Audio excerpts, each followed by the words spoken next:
1980년대입니다. 네. 이 암호학이 상당히 급성장하고 있었거든요. 네. 그 암호학자들이 어떤 분야의 암호학을 적용하려고 했냐면은 바로 화폐예요. 왜냐하면은 1980년대 이제 디지털 시대가 시작이 되면서 특히나 미국의 이제 학자들이 주류였는데 이제 미국 정부가 네. 무슨 국세청 같은 데를 동원해가지고 이 개개인 유력자들을 네. 하나하나 조사하고 있는 거예요. 실제로 그 사건들이 많이 있었습니다. 네. 그러니까 이게 정보가 내가 물리 세계가 아니라 디지털로 계속 옮겨가는 시대가 되다 보니까 네. 이 정보들을 보유하고 있는 갖고 있는 중앙 기관들이 네. 이걸 가지고 막 권력을 행사하고 막 사찰하고 막 건드리고 이게 많아지는 거예요. 돈 어떻게 벌었어? 이게 보이니까. 그러니까요. 아, 세금 뜯거나. 그쵸. 물론 그것이 이제 범죄를 적발하는 데 활용된 건 좋은 뜻이죠. 네. 근데 그게 좀 과도할 수도 있다라는 거죠. 그쵸. 그래서 암호학자들이 당시에 이제 그런 사회적인 문제들을 보고는 야, 이게 앞으로 정보화 사회, 디지털 사회가 더 강화될 텐데 네. 이거 전 세계의 사람들이 정보의 노예가 되는 거 아니냐. 그쵸. 이거를 가진 공공기관, 중앙기관, 중앙 플랫폼들이 이걸 다 가져가 가지고 마구잡이로 막 사찰하고 막 들춰보고 이거 프라이버시는 완전히 온데간데 없겠다. 야, 우리가 암호학을 연구하는 사람 아니냐. 이것에 대해서 개선할 수 있는 방법들 찾아보자. 자, 그래서 이 기술이라는 것을 사회 문제를 해결하고 네. 이것을 뭐 이런 부조리나 불평등을 해소하는 차원으로 우리가 연구하는 과학기술을 이끌어보자라고 주장한 것이 바로 엑스트로피 기술 철학이에요. 그래서 이런 그 커뮤니티가 있었어요. 네. 80년대부터 암호학자들 중심으로 여러 과학기술 학자들, 인공지능도 있었고요. 뭐 VR, AR 이런 쪽도 있었습니다. 그래서 이런 분야들의 학자들이 모여서 같이 연구도 하고 서로 발표도 하고 이런 와중에 바로 암호학자들이 네. 이 화폐라고 하는 것을 디지털로 옮겨보자. 그 대신에 이 프라이버시 침해나 중앙화의 권력화를 막을 수 있는 화폐를 만들어보자라는 시도를 1980년대부터 열심히 하게 됐습니다. 와, 벌써 한 60년, 그죠. 60년 됐죠, 이제. 그죠. 40몇 년 됐습니다. 40년 전부터 그런 시도가 있었군요. 네. 그래서 이제 대표적인 학자가 뭐 데이비드 차움이라는 이캐시라는 화폐를 80년대 후반에 실제로 발표를 했는데 네. 뭐 세상에 자리 잡지는 못했고요. 뭐 아담 백이라든지 닉 자보라든지 뭐 이런 인물들이 있었는데 네. 대표적인 이제 엑스트로피 철학을 주창하던 한 인물이 있었어요. 제가 이 인물을 하나 말씀을 꼭 드려야 되는데 네. 할핀이라는 인물. 할핀이가 누구냐면요. 네. 아마 비트 맥시 분들은 많이 들어보셨을 거예요. 네. 사토시 나카모토 이 비트코인을 창시한 사람이 누군지 세상에 알려지지 않았죠. 그쵸. 이 사람이 가장 가능성 높게 추정되는 사람이 할핀입니다. 사토시 나카 비트코인의 창시자의 가능성이 가장 높은 사람. 네. 그래서 비트코인 고고학이라고 해서 비트코인 누가 만들었냐, 비트코인 어디로 이동되냐 막 추적하고 막 검증하는 사람들이 있거든요. 네. 이 사람들이 여러 명들을 찝었는데 그중에 가장 가능성 높게 지금 유력한 인물이 할핀인데 네. 왜 이 사람인지 아닌지를 명확하게 제가 답을 드릴 수 없느냐? 네. 죽었거든요. 돌아가셨군요. 네. 근데 재밌는 게요. 꼬리에 꼬리를 무는데 네. 이분이 지금 냉동인간 상태예요. 돌아가셨는데 냉동인간이 되셨나요? 냉동인간을요. 네. 제가 책에서도 언급했는데 이 냉동인간 기술도 네. 어떻게 보면은 우리 인간의 수명을 연장하는 기술이거든요. 왜냐하면 내가 냉동인간을 선택하는 사람들은요. 당장 지금 뭔가 불치병에 걸린 거예요. 네. 내가 이제 시한부 인생이에요. 내년에 죽을지를 모르는데 내가 냉동인간 그 과학기술 발전을 내가 신뢰하기 때문에 내가 냉동인간 상태로 신체를 보존시키고 네. 10년 후, 20년 후에 내 불치병을 치료해 줄 수 있는 과학기술이 탄생했을 때 나를 깨워라. 지금 현재 냉동인간은요. 완성되지 않은 기술이라 가지고요. 네. 해동이 안 돼요. 그리고 냉동만 되는 거예요. 네, 근데 이게 재밌는 게요. 네. 그래서 무슨 개상망측한 소리냐 이렇게 반응하실 분들도 있겠지만요. 네. 냉동 난자 어떻게 생각하세요? 많이 지금 많이들 쓰죠, 임신할 그렇죠? 때. 이제 냉동 난자 동결술 이렇게 얘기를 하는데 실제로 이제 병원 가셔서 난자 보존하는 네. 이제 내가 결혼할지도 모르고 안 할지도 모르고 애 언제 낳을지 모르니까 이제 그런 분들 많으시잖아요. 네. 이것도 80년대 완성된 기술이거든요. 근데 이거 지금 현재 이 시대에 이거를 그냥 일상적으로 이제 인식이 바뀌었잖아요. 그쵸. 이 냉동 난자를 그 대상을 몸으로 확장한 것이 냉동 인간이에요. 냉동 신체 보존술.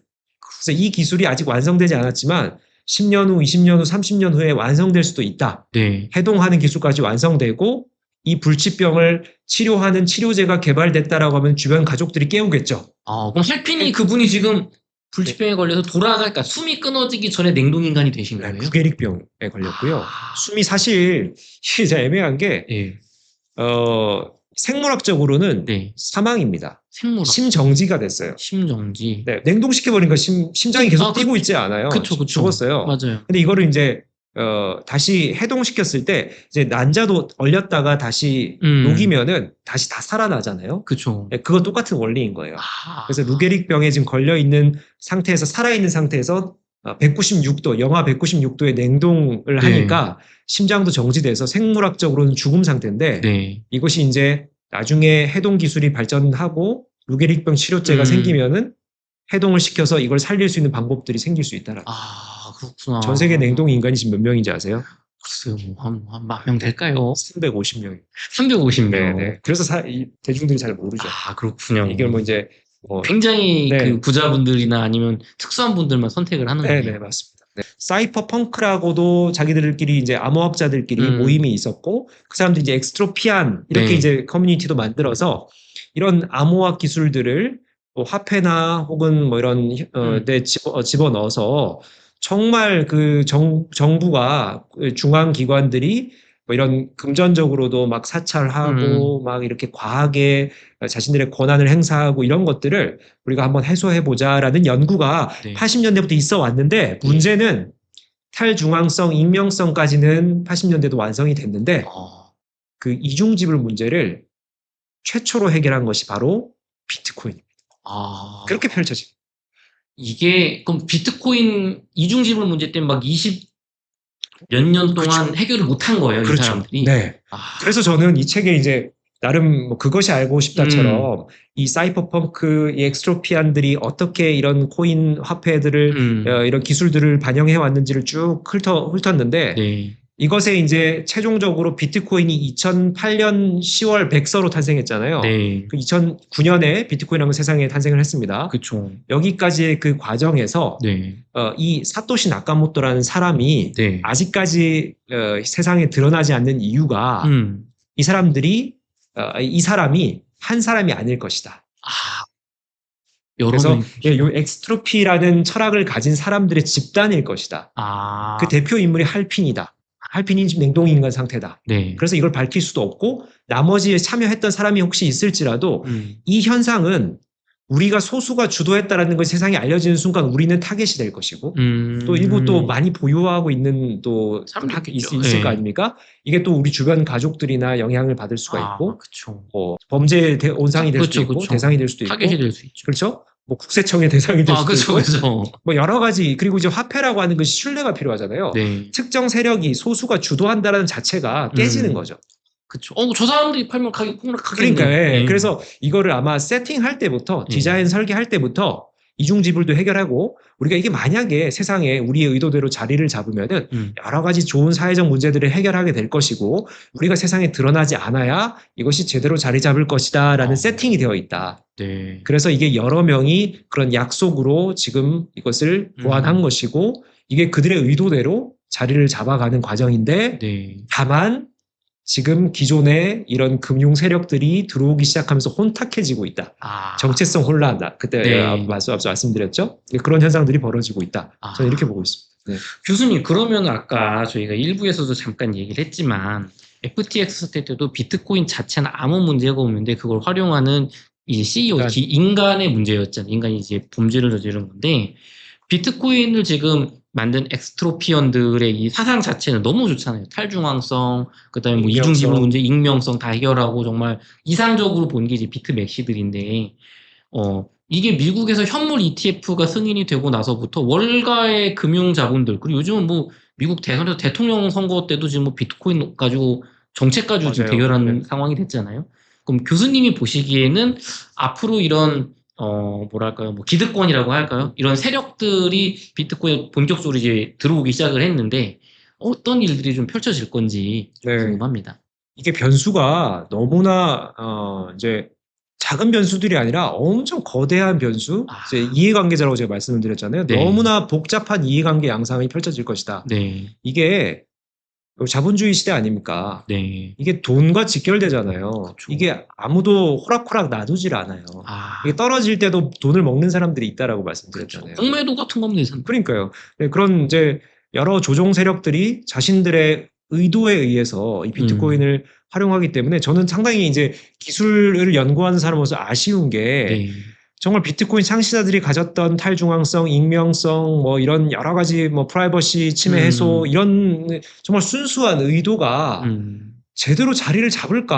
아, 어렵다. 보시는 저는 건가요? 네, 그래서 저는 이게 이제 일부 분들은 ETF 상품 승인이 됐을 때, 야, 됐다, 이제 됐다. 오르겠다. 그쵸. 물론 투자적으로는 성공하실 수도 있죠. 근데 음. 그런 것들이 순수한 의도와는 멀어질 수 있다라는 거예요. 이게 그러니까 우리도 뭐 저도 제가 돈을 투자하고 있는 입장에서 네. 이게 이제 여러 참여자들이 들어와서 주류 세력들의 돈이 들어오는 것이 또 긍정적으로 제 자산을 불려줄 수는 있지만은 이게 이런 경우에 부정적인, 그러니까 긍정적인 의도가 퇴색되는 경우도 있거든요. 아, 대표적인 예를 하나 비유를 해드릴게요. 네.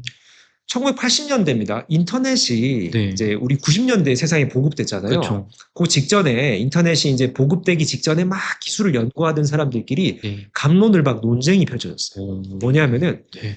야, 지금 이 TCP/IP 뭐 이런 여러 인터넷 네트워크 기술을 기반으로 인터넷 세상이 펼쳐질 시기가 얼마 남지 않았는데 네. 이렇게 기술이 흘러가면은 앞으로 중앙의 플랫폼이나 중앙 웹사이트나 혹은 또 뭐 중앙 기관들이 개인들의 정보를 다 장악해가지고 정말 여기서 또 불평등이 발생할 수 있다. 그쵸. 1980년대 사람들은요, 그 당시에 이제 자본주의의 또 폐해들이 많이 부각이 되면서 네. 이 자본주의 시대의 돈의 논리 그리고 이제 부자 어떤 또 이 빈부격차 이런 것들이 문제가 또 심각하게 부각이 됐었거든요. 네. 자, 우리가 이제 디지털 시대라는 새로운 변화, 특이점. 지금 제가 특이점으로 AI, 비트코인 말씀드린 것들 그 당시에 인터넷 특이점 이걸 이제 맞이해야 되는데 이 기술이 세상에 자리를 잡으면은 이 빈부격차라든지 이런 문제를 해소하는 방향으로 가야 된다라고 주장한 사람들이 있었어요. 그래서 그 관련된 기술들, 탈중앙화된 인터넷 네트워크 기술들을 네. 개발하던 사람이 있었습니다. 근데 결국 세상은 뭘 선택했냐면요. 네. 지금과 같은 인터넷, 즉 중앙화에 매우 유리한 인터넷 세팅이 됐죠. 대중들은 몰라요. 그쵸. 이용자들은 몰라요. 네. 그래서 지금 여러분 인터넷에 이 중앙화된 디지털 시대의 폐해를 네. 여러분 매일매일 겪고 계시죠. 스팸 문자 하루에 몇 개 받으세요? 맨날 전화가 맨날 어떻게 내 핸드폰 번호를 하는지 저도- 미쳐버리겠어요. 네, 돈 빌리라 그러고. 그렇죠. 네. 얼마 전에 뉴스 보니까 뭐 친구인가 누가 청첩장을 보내가지고 이 친구 결혼 안 한 친구라 네. 오랜만에 연락 왔는데 결혼하나 보다. 네. 클릭했는데 5천만 원이 계좌 인출됐대요. 진짜 어떡해. 그리고 뭐 보이스 피싱 요새 이제 그 딥페이크 시대가 네. 되다 보니까 앱이다. 나 지금 병원에 입원했는데 병원비 1,000만 원만 지금 빨리 보내줘. 이상 수술을 못해. 맞아. 서로 입금하는 거예요. 이런 게 펼쳐지는 거죠. 네. 이게 결국은 그 정보 유출이 어디서 됐느냐. 네. 이걸 이제 뿌리에 찾다 보면은 결국 중앙화된 정보 관리나 우리가 일부 에이전시 그리고 플랫폼 중앙 기관에다가 정보를 다 퍼주는 이 행태부터가 잘못 세팅된 거예요. 그러니까 얘네들이 잘 관리해 줄 거야. 뭐 카카오가 잘 관리해 줄 거야. 뭐 텔레그램이 잘 관리해 줄 거야. 뭐 A은행이 잘 관리해 줄 거야.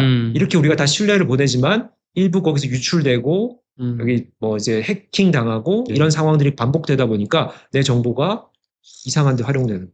이게 그 결국 인터넷 처음에 고안할 때부터 네. 이것을 이렇게 가면 이런 상황이 펼쳐질 거 예견한 사람도 있었어요. 예견한 사람이 있었군요. 그래서 선택이 안 된 거죠. 그들은 그걸 막는 방향의 인터넷 세상을 만들려고 했는데 왜 안 됐나요, 교수님? 왜 그럴까? 누가 봐도 이게 맞는 말이잖아요. 제가 그래서 이 책을 썼어요. 네. 기술이 어떻게 비즈니스를 바꾸느냐. 기술이 기술로만 존재하고 네. 정말 연구자들이 과학자들이 다음 기술은 이거고요. 세상을 바꿀 아주 좋은 기술은 이겁니다라고 얘기를 해도 네. 세상에 그것을 어떻게 수용하냐면요. 네. 권력과 자본과 주도 세력들이 자신들의 이득에 맞게 선택을 해요. 당시 인터넷이 세팅될 때도 네. 이게 우리 기업의 이득이 되려면 이런 방향으로 가야 된다라고 주장한 사람들이 돈을 대는 사람들이 있었겠죠. 네. 그래서 그렇게 흘러가는 거예요. 지금 비트코인도요. 네. 저는 그 상황에 딱 와 있다. 와 있다. 네. 이게 우리가 돈 많이 벌려면 개미들을 밟고 올라서야 돼. 채굴자들 다 무너뜨려야 돼. 네. 그리고 뭐 이제 뭐 트럼프가 전략 자산으로 하겠다 하잖아요. 네. 그러면은 이제 뭐 비트코인이 그것에 긍정적인 심리를 받을 수는 있겠지만은 더 많은 이 중앙에서의 컨트롤이 들어올 거예요.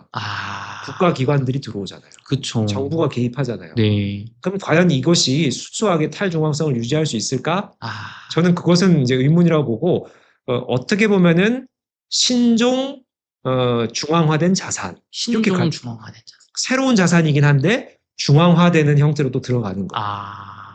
아까 제가 금 말씀드렸죠. 금도 한 60%는 네. 거의 뭐 선물 시장에서 움직인다. 맞아요.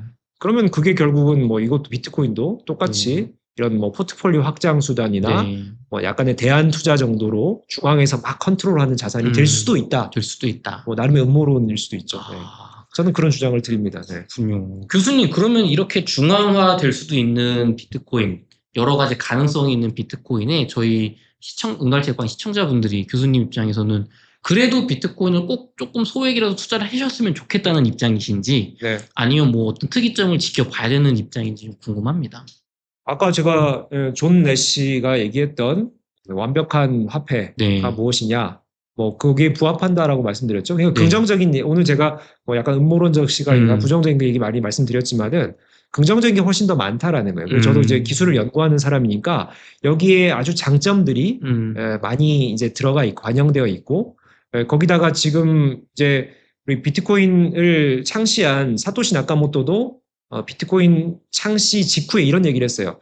이 비트코인은 돌에 새겨질 정도로 이것이 이제 한번 세상에 자리 잡기 시작하면은 절대 무너지지 않을 것이다. 절대 부서지지 않을 것이다. 그만큼 이 보안이라든지 우리가 소위 이제 작업 증명 방식의 우리는 이 합의 알고리즘이라고 합니다. 이런 기술 원리들 잘 알고 계실 텐데 이것이 해킹이나 뭐 기존의 어떤 뭐 여러 가지 보안의 구멍을 뚫리는 그런 것들을 상당히 아주 완벽하게 방어하고 있는 거예요. 지난 15년간 한 번도 비트코인 자체가 해킹된 적은 없습니다. 네. 그래서 그런 점에서 이게 일단은 이 관리 기술 측면에서는 안전하다라는 거고요. 또 하나는 여러 가지 사회적 문제들, 중앙성이 갖고 온 금융이나 이런 질서들을 해소하려는 의도들이 많이 담겨 있다. 거기다가 이제 주류가 세책을 했기 때문에 네. 자신들의 돈이 들어오면 어떻게 합니까? 이걸 방어하려고 하죠. 네. 야, 내 돈이 들어갔는데 이게 없어지면 안 돼. 그쵸. 법 제도도 그렇게 이제 로비를 할 겁니다. 질서 이거 맞춰주세요. 뭐 이걸 방어해주세요. 이제 그런 이제 탄탄함이 생기니까 걱정하시는 분들은 이거 하나의 보호 수단이 될 수가 있겠죠. 그래서 여러 가지 이제 이런 상황들을 종합해 봤을 때 없어지질 않을 자산인 것 같다라는 것은 저는 뭐 90% 이상은 확신을 합니다. 네, 그래서 요거의 긍정적인 부분들이 좀 더 많다. 다만 지금까지의 순수성을 계속 유지하지는 못할 것이다. 뭐 이런 정도로 저는 말씀을 드립니다. 네. 교수님께서도 비트코인을 투자를 하고 계시다고 하니까요. 네. 거기서 좀 어느 정도 답이 나온 것 같습니다. 제가 AI 역할 혁명이라고 주장을 하고 있습니다. 네. 인간과 AI가 역할이 바뀌는 거예요. AI 혁명이 아니고 AI 역할 혁명이다. 네. 그게 지금 AI가 만들고 있는 변화는 거대한 특이점. 어떻게 보면 제가 언급드리는 세 가지 기술, AI, 비트코인, 그리고 공간 컴퓨팅 이 세 개 중에 가장 특이점에 지금 가까이 와 있다. 가장 가까이 와 있다. 네, 어떻게 보면 특이점이 이미 시작됐다라고 저는 보고 있습니다. 그럼 비트코인보다 지금 AI 혁명이 먼저인 거예요? 네. 그래서 제가 그래프로도 책에다가 찍어놨는데 그렇게 그래프 올라가는 변곡점에 가장 가까이 올라가 있는 게 AI고 그다음이 비트코인, 그다음 공간 컴퓨팅 이렇게 보고 있거든요. 그러니까 인류가 거대하게 바뀌는 그 지점에 와 있다라는 거예요. 바꿀 지점. 그래서 AI는 저는 역할 혁명이라고 명명을 해봤는데 인간과 역할이 바뀐다라고 하는 게 사실 최근에 AI들은요 조금 다른 방식으로 이 변화들을 만들어가고 있습니다. 우리 소위 AGI라고 하죠. Artificial General Intelligence 해서 인공 일반 지능이에요. 인간의 지능을 대체해 나가는 거예요. 이게 이제 7년 전 알파고가 탄생했을 때 알파고는 바둑만 잘 뒀잖아요. 근데 이 알파고를 딴 데다 쓰려니까 안 되겠죠. 용도가 나오진 않았어요. 다만 기술은 발전하고 있었지만은 이 용도라는 측면에서 여러 가지 역할들, 이 지능을 대체한다기까지는 시간이 좀 걸렸던 거죠. 7년, 8년 더 흘렀습니다. 최근에 이 생성형 AI가 이 AI 분야를 주도하고 있는데 인간의 창작에 깊숙이 들어왔어요. 글을 대신 쓰고요. 그림을 그리고요. 뭐 영상을 만들고요. 혹은 또 의사결정을 대신해 줍니다. 근데 이게 어느 정도까지 수준이 올라왔냐면은 네. 얼마 전에 스탠포드 대학에서 AI 인덱스 리포트라는 재밌는 보고서를 하나 발표했는데 네. 그 한 달 전입니다. 여기서 인간의 추론 능력을 가지고 이 네. AGI 시대, 현재 이 생성 AI 모델들은 어느 정도 인간의 추론 능력을 갖췄느냐. 네. 이게 인문학 분야에서는요, 네. 80%까지 올라왔어요. 와. 그러면은 뭐 경제, 경영 이런 쪽. 그럼 거의 뭐 인간에 거의 준하게 왔네요. 그렇죠. 뭐 과학기술 분야에 뭐 수학 분야 이런 데서 조금 아직 떨어지는데 그게 이제 80% 아까 인문학 이제 경제 경영 분야 말씀드리는 게 이 80%라는 것이 누가 100%냐면은 인간의 최고치. 최고치요? 평범한 평균이 아니고 평범한 인간이 아니라 그것도 전문가들.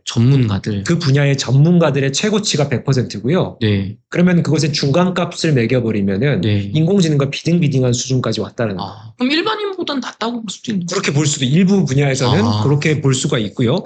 그 말은 이게 추론이라고 하는 것이 대표적인 인간의 지능의 역할이었습니다. 네. 근데 이것을 이제 인공지능이 분야별로 차이는 있지만은 80%까지 따라왔다. 그럼 모든 분야에 이것에 관여할 수 있다라는 거예요. 보고서 대신 써주고요. 그림 대신 그려주고요. 뭐 의사결정 대신 내려줍니다.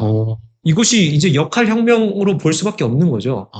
우리 과거의 산업화 시대에 기계가 내 노동을 뺏어갔다. 그럼 내 일자리를 뺏어갔다.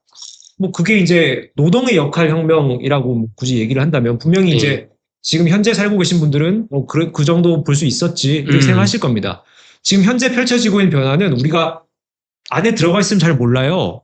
밖에 나와봐야 알아요.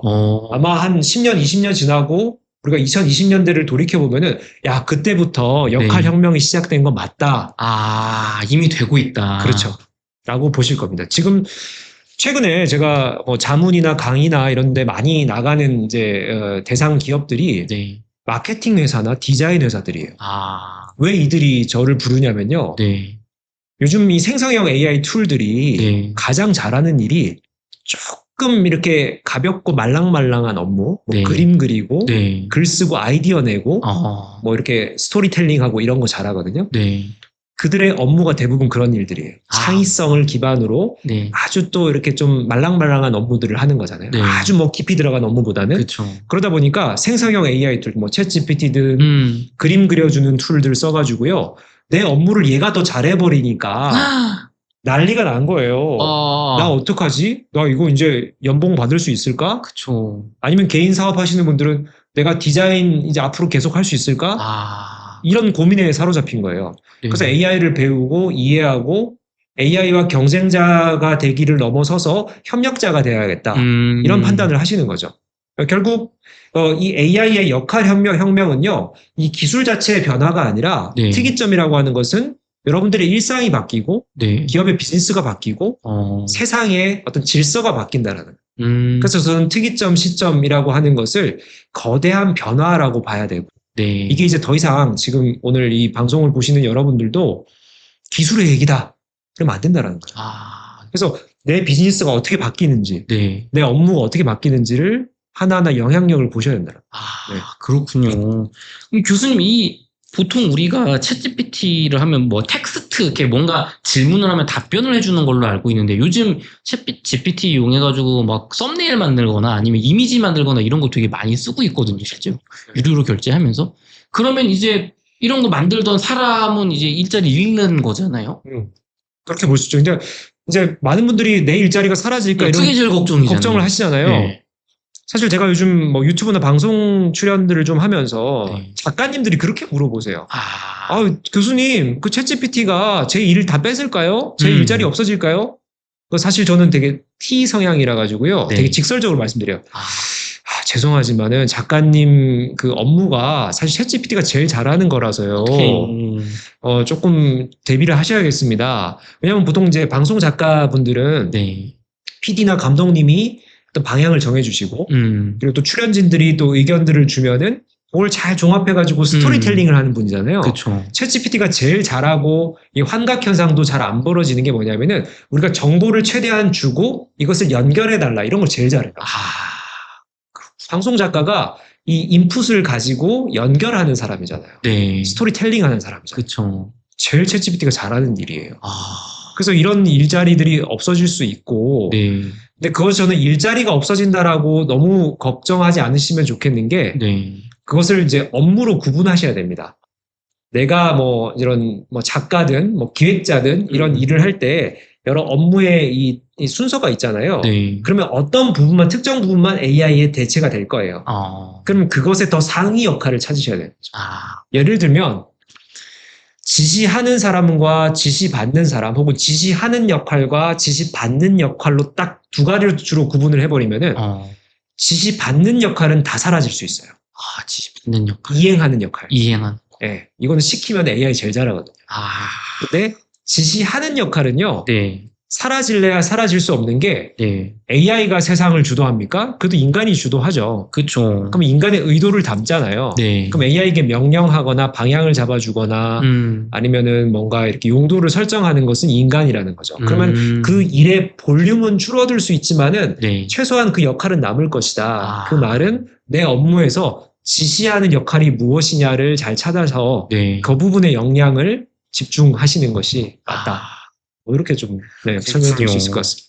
교수님, 그러면 이제 AI 또 관련해서 많은 분들이 생각만큼 AI가 발달이 느린 것 같다. 정확히 말하면 뭔가 리포트를 보거나 연구 자료를 보면 뭔가 엄청나게 발달하는 것 같은데 결론적으로 내 생활에 바뀌는 게 너무 적다. 그리고 그거를 이용하는 비용이 돈이 많이 드는 것 같다. 생각보다 챗GPT 뭐 3만 원 하거든요. 전문가요. 근데 최근에 뭐 200만 원으로 책정한다고 해서 난리가 났어요. 이게 좀 이유가 뭘까? 정말 말씀하신 건 혁명이 다가왔는데 왜 이렇게 뭔가 뭐 진짜 눈에 보이는 거 로봇이 나온다거나 이게 정말 직업이 없어졌다. 이런 게 없을까요? GPT-5 나오면은 뭐 200만 원대로 가격이 책정될 수 있다. 그러니까 일부 패키지를 최대로 채우면은 내가 여기 이용하는 뭐 이용량이나 뭐 속도나 아니면 뭐 전문 지식을 활용하는 정도나 뭐 나름 이게 프리미엄 레벨로 이렇게 서비스를 나누겠죠. 최대치가 200만 원대까지 받을 수 있다. 아마 기업 뭐 전문가용 이런 것일 것 같아요. 그쵸. 일반인용은 아니고 뭐 이렇게까지 이제 얘기가 나오는데 좀 그건 과하다고 보고요. 다만 이제 말씀 주신 것처럼 기술 발달이 이제 최근에 좀 정체된 거 아니냐. 뭐 아주 이렇게 짧게 단기적으로 1, 2년 보면은 좀 그런 느낌도 있습니다. 실제로 제가 이제 연구하는 입장에서 보면요. 기술이라는 것이 S커브를 타고 움직여요. 이렇게 급성장할 때도 있고요. 약간 침체될 때도 있습니다. 다시 올라가기도 하죠. 지금 AI가 아주 급하게 발전해 왔어요. 지난 한 4, 5년간. 근데 이게 약간은 지금 정체 국면은 맞다. 그게 어제 실제로 어떤 사례를 말씀드릴 수 있냐면은 생성형 AI 시장의 가장 기반이 되는 모델을 우리가 거대 언어 모델이라고 합니다. Large Language Model. 그러니까 인간의 언어를 잘 이해하고 있는 우리 인공지능의 기반 모델이죠. 챗GPT의 기반 모델은 GPT입니다. 근데 이 GPT를 개발할 때 그 이제 인공지능이 이제 뇌와 같은 방식으로 학습을 하잖아요. 이거 뇌의 비유를 하자면은 뉴런이라는 게 있어요. 이게 신경 전달 물질을 바탕으로 들어오는 정보들을 파악하고 연결하고 이게 역할을 하는 게 뉴런이거든요. 우리 뇌 속에 뉴런이 뭐 1조 개 정도 있다라고 뭐 이건 뭐 예측이죠. 과학자들의. 어쨌든 이 뉴런에 해당되는 것이 인공지능, 이 머신러닝, 딥러닝 과정에서는 매개 변수라는 파라미터라고 하거든요. 이 파라미터 숫자를 계속 늘리는 전쟁을 펼쳐왔어요. 기업들이. 뉴런 개수 늘리는 거랑 똑같아요. 그러니까 이게 많아지면 어쨌든 똑똑해지는 거죠. 똑똑해지는 거죠. 그쵸. 그게 어느 정도였냐면요. 지난 이제 생성형 AI의 그 지난 5, 6년간의 전쟁을 보면요. 이게 뭐 예를 들면은 GPT 3.5는 1750억 개의 매개 변수를 쓰고 있다. 맞아요. 그 다음에 뭐가 나왔냐면요. 메타 아시죠? 페이스북. 메타 기업의 이 라마라는 모델은요. 1조 개 매개 변수를 쓴다. 이게 이제 지난 몇 년간에 계속 이 규모의 경쟁을 해온 거예요. 이게 올라가면 더 똑똑해진다라고 계속 진화를 시킨 거죠. 근데 이제 문제가 두 가지가 있습니다. 첫 번째. 이 규모를 늘린다라고 해도 더 이상 우리가 이제 인지할 수 있는 정도의 성능 향상이 거의 없는 정도가 됐다. 현재 지금 나와 있는 뭐 트랜스포머라는 알고리즘 이런 거를 이용했을 때 매개 변수 숫자를 더 올리는 것은 이제 큰 의미가 없어졌다라는 것도 있고요. 기술적인 성능적인 한계도 있고요. 두 번째는 이 규모를 키우면요, 비용이 엄청나게 듭니다. 돈이 많이 든다, 네. 업체, 기업 입장에서. 네. GPT 3.5, 이 거대 언어 모델 만들 때, 네. 우리 엔비디아의 GPU를 네. 2만 개 쓴 걸로 알고. 맞아요. 그래서 엔비디아 주가가 오르는 게 계속 이렇게 규모의 경제로 가니까 거기 반도체 납품할 때가 엔비디아밖에 없다. 그러니까 맞습니다. 오른다. 그러니까요. 그러니까 반도체랑 뭐 AI 알고리즘이랑 서비스랑 다 이게 연결되어 있잖아요. 네. 하나의 뭐 이렇게 축으로 연결되어 있다라고 하면 그게 다 영향을 끼치는 거죠. 네. 자, 그래서 규모의 경쟁으로 계속 가다 보니까 뭐 이런 하드웨어 세팅 비용도 많이 들고 학습 비용도 많이 들고 운영 비용도 많이 드는 거예요. 챗GPT가 이렇게 유료화를 되게 빨리 갔잖아요. 네. 그 이유가 여러분들이 한번 챗GPT를 쓰고 검색할 때요. 얘가 비용이 우리나라 돈으로 한 10원, 20원 발생한다. 이렇게 알려져 있어요. 직접 밝히진 않았지만 네. 그 말은 사람들이 무료로 쓰는 사람들이 뭐 몇억 명 이렇게 늘어나면 얘네 망한다라는 거예요. 그러겠네요. 그래서 빠르게 그 유료 모델을 출시를 했죠. 그래서 지금 유료로 쓰고 계시나요? 맞아요. 저 하나 쓰고 있습니다. 얼마 한 달에 한 3만 원 내는 것 같아요. 3, 4만 원. 한 3만 원 정도 네. 되죠. 생각보다 좀 부담되잖아요. 맞아요. 생각보다는 비싼 네, 느낌이 있습니다. 왜 이렇게 비싸게 받지 하는 게 바로 이런 것들이에요. 그래서 규모의 경쟁이 지난 몇 년간 펼쳐졌고 이게 성능적인 한계 그리고 이게 비용적인 한계 때문에 이제는 지금 2024년 하반기부터는 규모의 경쟁에서 상업화 경쟁으로 옮겨지고 있다. 상업화 경쟁. 그러다 보니까 이제 제가 책에서 주로 언급한 게 기술이 비즈니스를 어떻게 바꾸느냐라잖아요. 맞아요. 그러니까 기술을 계속 우리가 발전시키는 방향이라면은 이걸 더 진화시켜야 되죠.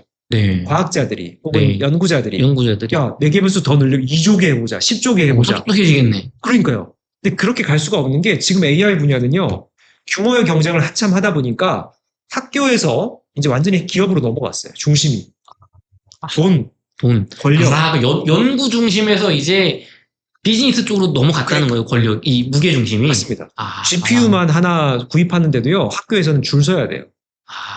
엄청 주문해놓고 기다려야 돼요. 맞아요. 또 돈이 많이 드니까. 그렇죠. 근데 테슬라는 얼마 전에 보니까 뭐 입도 선매라 하나요? 그 10,000개를 뭐 선주문해가지고. 맞아요. 엔비디아랑 따로 별도 계약해가지고. 그러니까 이런 상황들이 몇 년 동안 벌어지다 보니까 완전 학교 중심에서 학자 중심에서 기업 중심으로 넘어갔고요. 그러다 보니까 이제 제가 책에서 주로 언급한 자, 이제는 상업화 전쟁이다. 결국 돈을 투자하고 이것에 주도하는 세력들이 어느 방향을 원하느냐가 인공지능이 이끌어지는 방향일 것이다.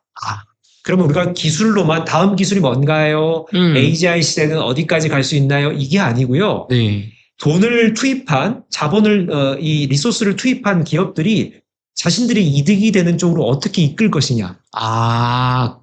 그걸 봐야 된다는 거예요. 교수님, 그럼 기술이 앞으로 AI 시대가 어떤 방향으로 실제 그려질까는 기술의 발달 속도나 어떤 뭐 이런 기술적인 면이 아니고 기업이 원하는 방향으로 갈 거란 얘기신가요? 네, 맞습니다. 그래서 이게 정말 좀 이런 메시지를 정말 저는 대중분들께 정말 강하게 좀 드리고 싶어서 이번 책을 쓰게 됐는데 이게 지금 AI, 뭐 비트코인도 마찬가지고요. AI 분야는요, 더 지금 빠르게 이런 현상들이 나타나고 있어요. 얼마 전에 그 AI 석학 중에 한 분인 앤드류 응 교수님 계십니다. 스탠포드 대학 교수님이신데 언론에다 대고 이런 얘기를 했어요. 되게 음모론을 본인 얘기했어요. 내가 AI 분야를 뭐 주도하는 나름대로 연구자 중에 한 명이지만 요즘 AI 분야가 심히 우려가 된다. 내가 어떤 장면을 요즘 많이 목격하고 있냐면은 AI를 주도하는 일부 소수 기업들이 미국 정치권, 정치 세력들과 결탁해가지고 로비하는 거를 많이 봤다. 미국 로비가 합법이잖아요. 그쵸. 그래서 그게 이제 표면적인 문제는 없는데 로비를 어떤 내용으로 하고 있느냐라는 거예요. 로비할 게 있나요? 인공지능 뭐 하는 거지? 그러니까요. 우리가 이제 대중들은 알 수 없지만 스피네이터 같은 거 맞죠? 제 추측에 따르면은 자, 돈을 엄청 투입했잖아요. 몇 년간. 이미 오픈 AI만 해도 조 단위로 돈을 투입했고 뭐 테슬라든 엔비디아든 AI 분야에 몇 조씩 투입하고 있는 거대 기업들이 이걸 돈을 뽑아 먹어야 될 거 아니에요. 자, 그러니까 AI가 만들 변화에 여러 법, 제도, 질서적인 이런 방해 요소들이 있다라는 거예요. 예를 들면 AI가 가장 대표적으로 지금 문제가 되는 게 데이터 학습 과정에서 저작권 이슈예요. 프라이버시 침해 이슈예요. 그쵸. 챗GPT 쓰면서 내 데이터가 여기 넘어가지 않을까? 그쵸. 기업들도 이용자들도 걱정하고 있거든요. 바뀐 거서 없으니까. 그러니까요. 거기다가 이 GPT라는 거대 언어 모델, 그건 또 요즘 이제 그림 툴들 많이 나와 있죠. 달리, 뭐 스테이블 AI, 뭐 혹은 뭐 미드저니 이런 네. 툴들 많이 있습니다.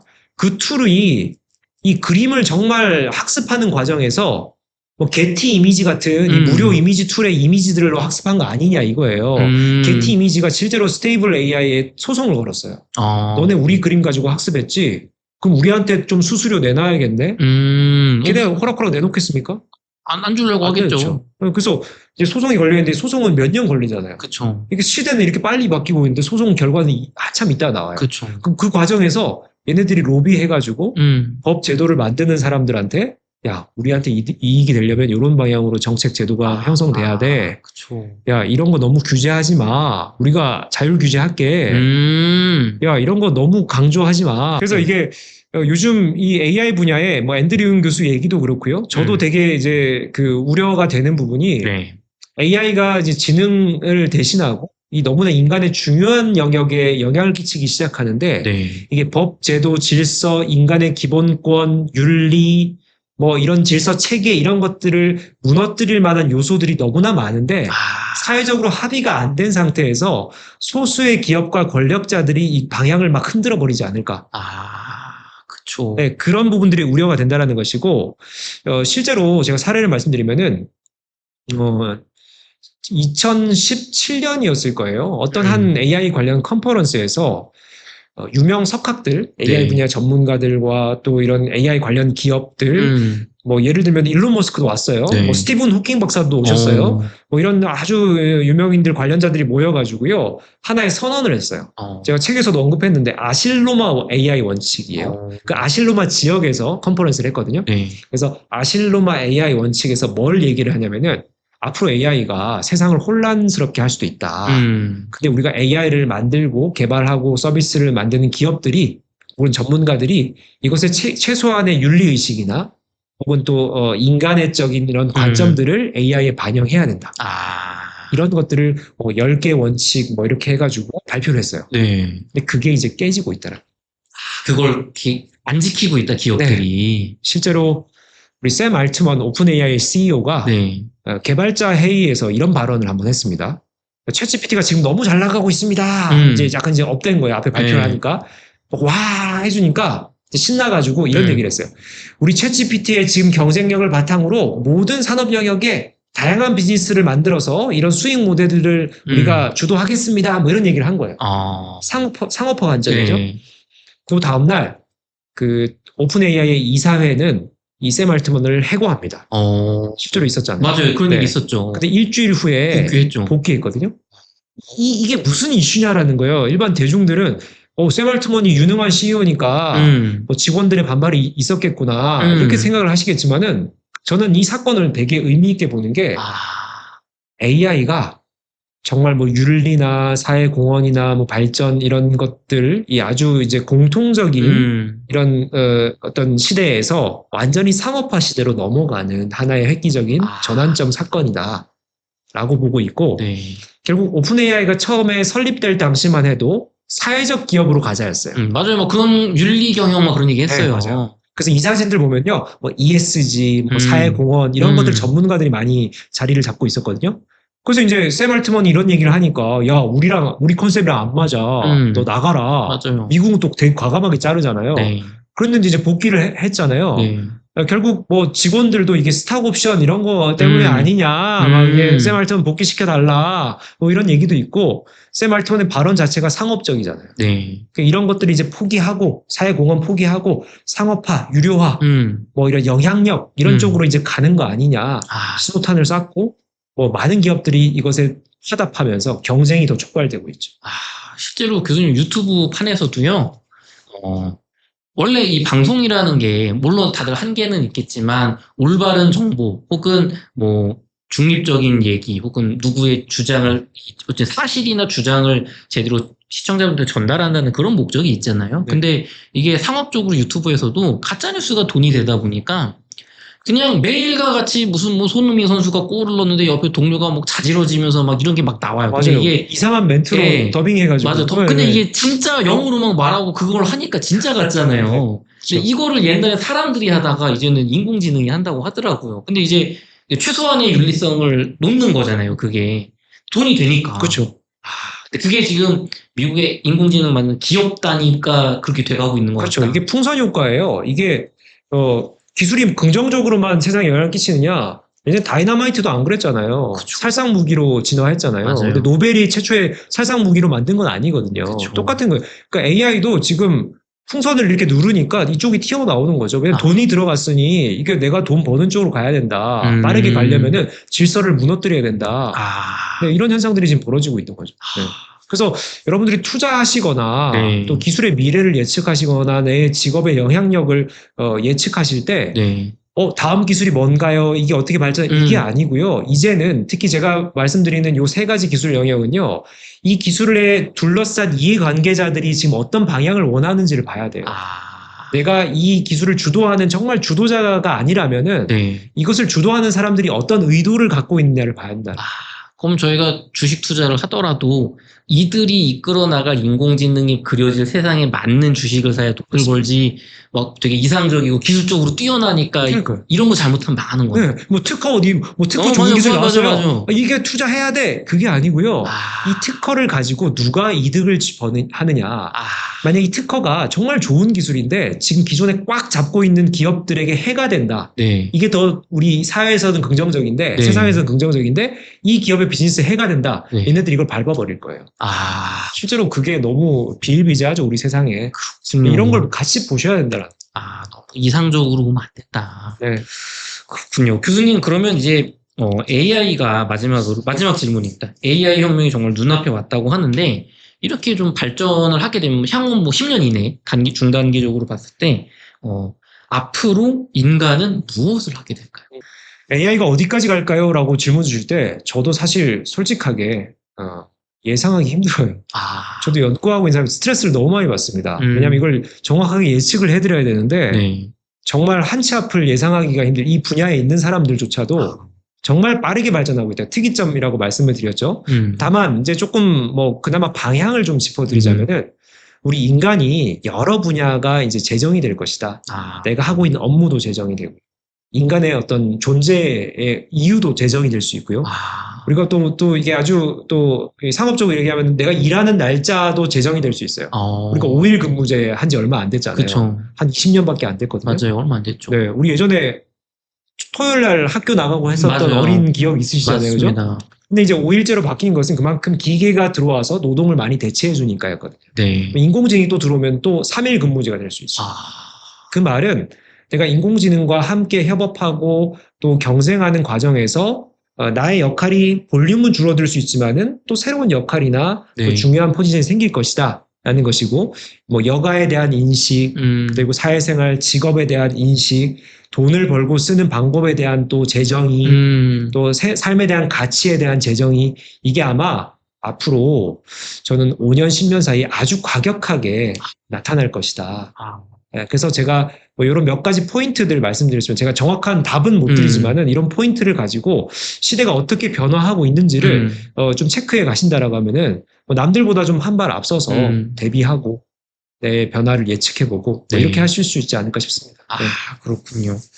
네, 교수님 끝으로 그 엑스트로피 기술은 어떻게 비즈니스를 바꾸는가 이 책에 대해서 간단한 소개하고 인터뷰 마치도록 하겠습니다. 네, 뭐 어쨌든 제가 이 책을 써서 또 우달 책방이라는 너무 좋은 훌륭한 이런 채널에 또 출연하게 됐으니 뭐 요즘 시대에 걸맞게 또 책 홍보를 좀 하겠습니다. 네, 엑스트로피 제가 이제 기술을 연구하는 사람인데요. 정확히 말씀드리면은 기술이 세상에 어떤 영향을 끼치는가를 연구를 하고 있었거든요. 근데 그러다 보니까 야 기술만 가지고는 세상의 변화를 예측할 수 없구나라는 한계에 봉착을 했어요. 기술이 어떻게 진화하는가는 세상을 주도하는 사람들에 의해서 오히려 더 영향을 더 크게 받는다. 그것이 자본가일 수도 있고 권력자일 수도 있고 아니면 기술 분야에 아주 주도하는 사람일 수도 있습니다. 그 사람들의 생각을 읽고 복잡한 변수들의 관계를 고려해야 지금 펼쳐지고 있는 특이점 기술들, 비트코인, AI, 공간 컴퓨팅까지 이 변화들을 우리가 예측하고 어떤 내 삶의 방식들을 결정하고 내가 어떻게 앞으로 일해야 되냐, 어떻게 돈을 벌어야 되냐, 어떻게 투자해야 되냐 이런 것도 충분히 의사결정하는 데 도움이 될 수 있다. 그래서 기술 트렌드가 아니라 기술로 인한 다양한 세상의 변화에 대해서 여러분들이 좀 관심을 가졌으면 한다라는 생각에서 제가 연구하는 내용들을 책으로 출간을 했고 많은 분들이 읽어주시면 저는 너무 보람이 있을 것 같습니다. 네. 네네. 알겠습니다. 이렇게 해서 엑스트로피의 저자 김상윤 교수님을 모시고 인터뷰를 나눠봤습니다. 긴 시간 동안 수고 많으셨습니다. 수고하셨습니다. 감사합니다.